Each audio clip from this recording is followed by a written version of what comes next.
Калининского района. Приветствую, друзья!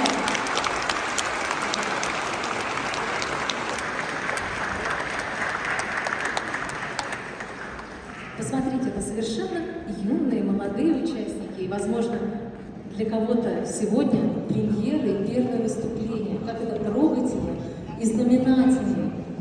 Пожалуйста, поддержите еще раз наших юных артистов.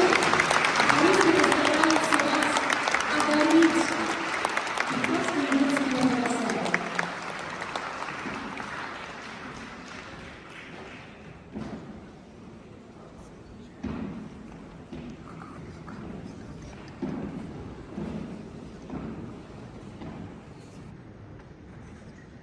Итак, руководитель Екатерина Летуновская, приветствуем.